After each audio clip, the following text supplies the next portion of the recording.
everybody, and welcome to day 119, or as the mundane folks in the world call it, September 8th, 2016. It is my day 119, and as you can tell behind me, I'm in a different location, and this lovely tuple here will get some use soon. Gonna repaint the house. So what's up, other than being on a shaky surface? Well, today's day 119, and just a lot of changes going on. Yesterday, just kind of decided it was time to make some changes inside the house. I still have a lot of to kind of help my ex-wife out, to keep her save some money so she wouldn't have to get a storage unit. She had a bunch of stuff here, and it kind of, really wasn't the best in the world to have because my daughter's counselor kind of said that, if you're going to get a divorce, you really want to make the situation as normal as possible. You're establishing a new baseline, a routine, and whatnot. And so, really, to have piles and piles of bags and boxes and odds and ends, chaotically, just was not the greatest thing in the world. And anyway, so compromise was to carefully, gently put all her stuff down in the basement. And that way, and raise it up off the floor. It would be protected. And, that way it's out of sight, out of mind. It's safe. It's, not going to get rained on, whatever. We don't have to look at it, A lot less stress for everyone involved. And this way, we could kind of start to do the new normal, the new routine, and also, again, just some normalcy. You don't want to walk around with, try this over here. You don't want to walk around with like boxes and bags and stuff anywhere. It's just not, doesn't have to be that way. So, and then along with that, we're going to paint the house. Again, just kind of as a fresh, just a fresh start. Nothing negative, just we're going to purge. This is going to be our sage or whatnot. We're going to paint the walls, and going to paint it white, as a matter of fact, to start with. And just live at that for a little bit. Purge. Deep breath. But anyway, so last night, boy, girl, I moved furniture. And it was the first time that I had moved anything since really starting hormones. And this being day 119, I don't think, a whole heck of a lot of upper body muscles gone, but woo, it was different. It was different. Could not pick up as heavy stuff as I used to be able to. It used to be moving furniture was, push, Mongo strong, type thing. And now it's,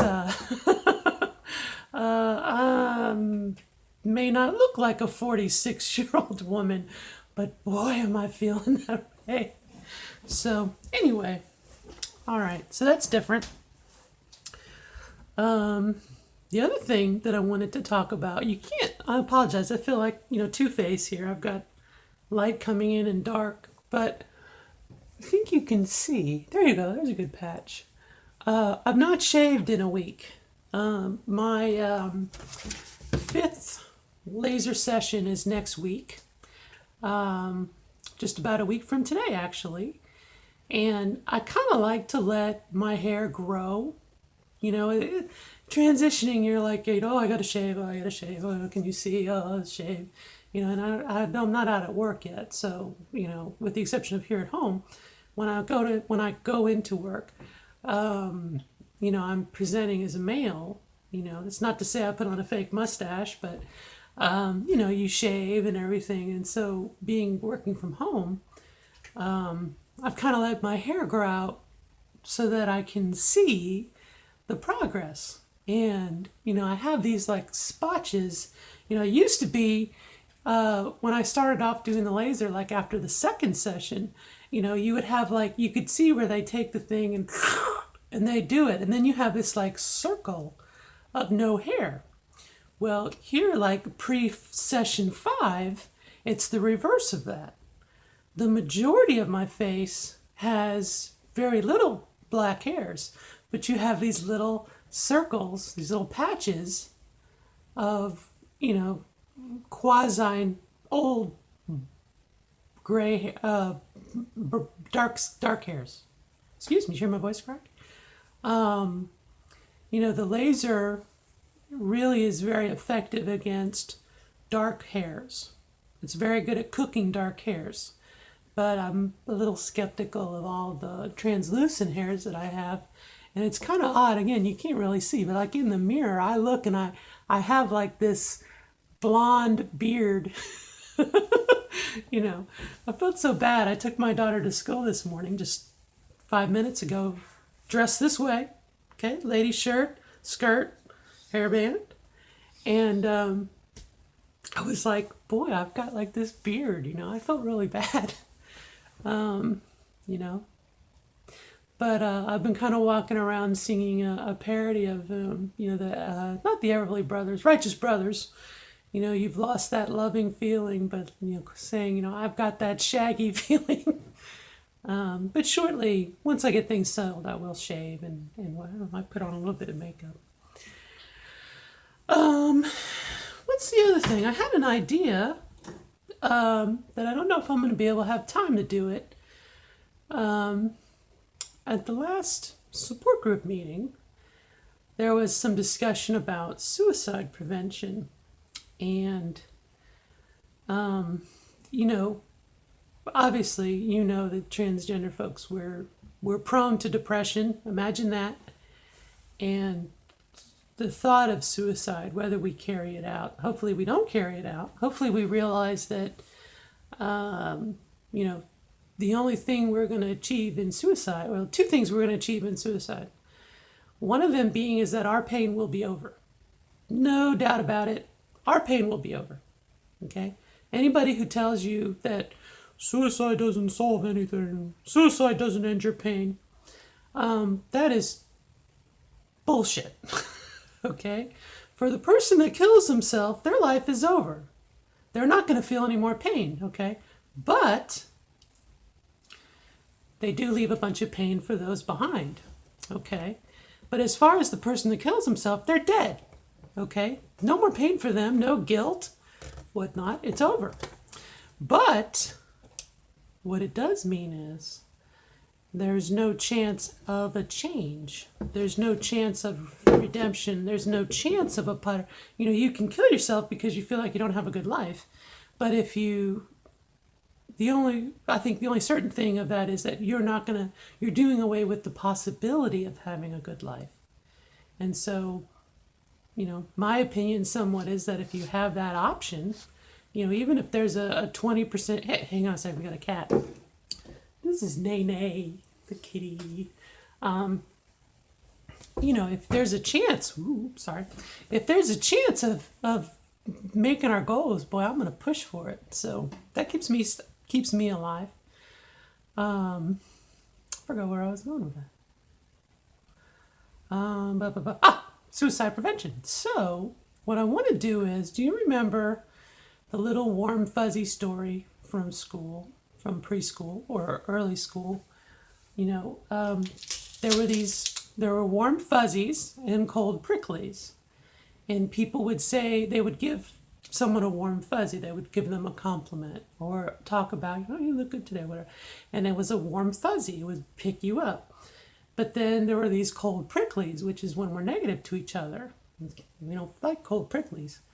But the warm fuzzies, when I was in kindergarten, were these little like terry pom-pom things with like little felt feet and little antenna and little googly eyes on them.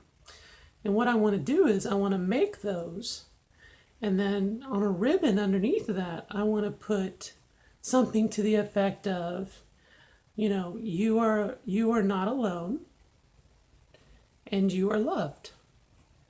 And I guess it'd be good to put my phone number on it, but I don't know if I want to do that.